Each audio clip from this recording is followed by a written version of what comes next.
Hello बच्चों, हम economics 12th का 5th चैप्टर कर रहे हैं। इलास्टिसिटी ऑफ डिमांड यानी कि मांग की लोच। इससे पहले के वीडियो में हमने ये पढ़ा कि मांग की लोच क्या होती है और कितने प्रकार की होती है, यानी कि इलास्टिसिटी ऑफ डिमांड क्या होती है और कितने प्रकार की होती है, और उसकी हमने डिग्रीज भी करी है। अब हम कर रहे हैं measurement of price elasticity of demand, यानी कि मांग की कीमत लोच का माप। अब देखो बेटा, मैंने आपको पहले वीडियो में भी एक्सप्लेन किया है कि प्राइस इलास्टिसिटी यानी कि कीमत लोच क्या होती है। प्राइस में चेंज होने से हमारी डिमांड में कितना चेंज होता है उसको मापते हैं हम, यानी कि कीमतों में परिवर्तन होने से हमारी मांग में कितना परिवर्तन आता है। तो ये देखते हैं कि अगर कीमत में एक परिवर्तन है और मांग में कितना है, एक से अधिक है या एक से कम है। तो ये मापने के तीन तरीके होते हैं। पहला है टोटल एक्सपेंडिचर मेथड यानी कि कुल व्यय विधि। दूसरा है प्रोपोर्शनेट और परसेंटेज मेथड यानी कि अनुपातिक या प्रतिशत विधि। तीसरा है ज्योमेट्रिक मेथड यानी कि ज्यामितीय विधि। तो आज के इस वीडियो में हम करेंगे टोटल एक्सपेंडिचर मेथड यानी कि कुल व्यय विधि। टोटल एक्सपेंडिचर मेथड में क्या है? टोटल एक्सपेंडिचर मतलब कुल व्यय। हम उस वस्तु पर कितना एक्सपेंडिचर कर रहे हैं, कितना खर्च कर रहे हैं, उसके हिसाब से हम उसकी लोच देखते हैं, उस वस्तु की इलास्टिसिटी देखते हैं। जैसे कि आपके पास यहाँ मैंने एक टेबल और एक डायग्राम बनाया है। इसमें तीन सिचुएशन है, ये देखो A, B और C। P है प्राइस यानी कि कीमत, Q है क्वांटिटी यानी कि मात्रा, TE टोटल एक्सपेंडिचर मतलब कुल व्यय, और ये है इफेक्ट, और लास्ट में है इलास्टिसिटी। अब देखिए तीनों केसेस में प्राइस पहले 2 था, फिर हो गया 1, फिर 2 1 2 1, ठीक है। मात्रा, इसमें मात्रा थी 4, फिर हो गई 8, मात्रा 4 10, इसमें मात्रा थी 3 और अब हो गई 4। अब टोटल एक्सपेंडिचर यानी कि कुल व्यय पे क्या प्रभाव पड़ा टोटल एक्सपेंडिचर पे? अब एक वस्तु कितने की है? एक गुड है 2 रुपीज की, क्वांटिटी कितने हमने खरीदी? 4, तो टोटल खर्चा कितना हो गया? 8। जब कीमत 1 हो गई, क्वांटिटी 8 हो गई, तो कुल खर्चा यहाँ पे भी कितना हो गया?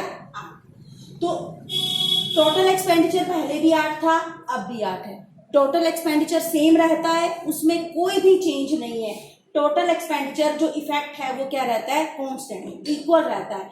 तो वहां पे हमारी मांग की लोच क्या होगी? इकाई, यानी कि elasticity of demand will be equal to 1। Unity होगी हमारी इलास्टिसिटी ऑफ डिमांड। दूसरा केस, प्राइस वही 2 और 1 है, पहले क्वांटिटी थी 4, अब हो गई 10, यानी कि टोटल कितना खर्चा हो गया? 4 दूनी 8, 10 एकम 10, ठीक है। तो अब क्या हो गया? प्राइस कम हो गया लेकिन टोटल एक्सपेंडिचर क्या हो गया? बढ़ गया। टोटल एक्सपेंडिचर पे क्या इफेक्ट हुआ? टोटल एक्सपेंडिचर बढ़ गया। अपोजिट रिलेशन है, कीमत कम हुई लेकिन कुल व्यय बढ़ गया। प्राइसेस डाउन हुए लेकिन खर्चा फिर भी बढ़ गया। चीज सस्ती हुई तो खर्चा कम होना चाहिए ना, लेकिन चीज सस्ती हुई फिर भी हमारा खर्चा बढ़ गया। क्यों बढ़ गया? क्योंकि हम ज्यादा वस्तुएं लेने लगे, ज्यादा गुड्स लेने लगे, तो हमारी डिमांड एकदम से बढ़ गई ना, तो इसीलिए होगी हमारी elasticity of demand greater than 1, इकाई से अधिक लोच।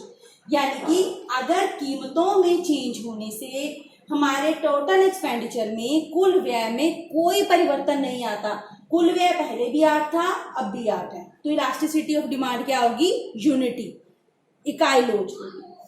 अब अगर कीमतों में और टोटल एक्सपेंडिचर में अपोजिट रिलेशन है, विपरीत संबंध है, इनवर्स रिलेशन है, तो क्या हो गया? Elasticity of demand greater than 1। जैसे कि यहाँ पे प्राइस कम हुए लेकिन खर्चा बढ़ गया, या फिर प्राइस बढ़े हो और खर्चा कम हो जाए, तो उल्टा रिलेशन हो गया ना, प्राइस कम खर्चा बढ़ गया, प्राइस बढ़ गए खर्चा कम हो गया, उसको बोलते हैं elasticity of demand greater than 1, इकाई से अधिक लोच।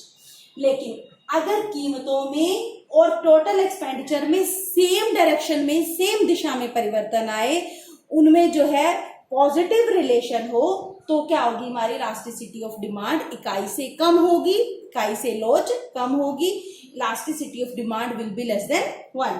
जैसे कि कीमतें कम हुई, 2 से 1 हुई और खर्चा हमारा 6 से कितना हो गया 4। प्राइस भी कम हुए, एक्सपेंडिचर भी कम हुआ, एक ही दिशा में परिवर्तन हुआ तो इकाई से कम। समझ आया होगा आपको। अगर कीमतों में परिवर्तन होने से, प्राइस में चेंज होने से हमारे खर्चे में कोई चेंज नहीं आता, टोटल एक्सपेंडिचर में परिवर्तन नहीं आता, तो इकाई लोच। अगर उल्टी दिशा में परिवर्तन आता है, विपरीत डायरेक्शन में, इनवर्स रिलेशन है, प्राइस कम हुए लेकिन एक्सपेंडिचर बढ़ गया, पहले 8 था अब एक्सपेंडिचर कितना हो गया 10, या प्राइस बढ़ गए और एक्सपेंडिचर कम हो गया, उल्टा रिलेशन है, तो elasticity of demand greater than 1, इकाई से अधिक लोच। लेकिन अगर दोनों में सेम डायरेक्शन में चेंज है, प्राइस कम हुए एक्सपेंडिचर भी कम हो गया, या प्राइस बढ़ गए तो एक्सपेंडिचर भी बढ़ गया, सेम ही डायरेक्शन में चेंज है, तो elasticity of demand will be less than 1, यानी कि मांग की लोच इकाई से कम होगी। इसको हम एक डायग्राम द्वारा शो करते हैं। ये है YOX डायग्राम है। Y अक्ष पर हमने क्या दिखाया है, प्राइस यानी कि कीमतें, और X अक्ष पे है खर्चा, टोटल एक्सपेंडिचर। तो जो TE कर्व है ये हमारा टोटल एक्सपेंडिचर कर्व है। इसका जो ये पोर्शन है TA पोर्शन है, यहाँ पे हमारी जो इलास्टिसिटी है वो ग्रेटर देन 1 है। ग्रेटर देन 1 यानी कि इकाई से अधिक लोच कब होगी, जब दोनों में विपरीत संबंध होगा ना। अब ये देखो,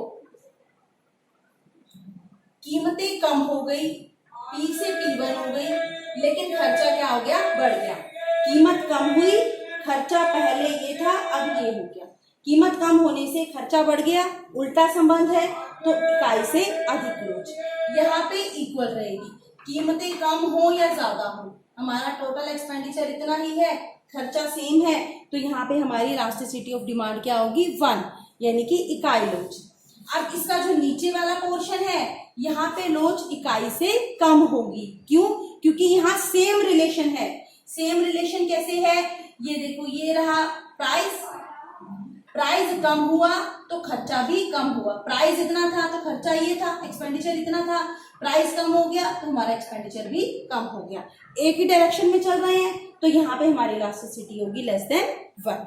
आपको सिर्फ इतना याद रखना है कि अगर इसमें हमारे टोटल एक्सपेंडिचर, कुल व्यय में परिवर्तन नहीं आता तो इकाई, मांग की लोच क्या होगी, इकाई यानी कि 1। उल्टी दिशा में परिवर्तन आता है तो मोर देन यूनिटी, अगर सेम डायरेक्शन में चेंज आता है तो लेस देन यूनिटी। तो ये था हमारा कुल व्यय विधि यानी कि total expenditure method. Thank you.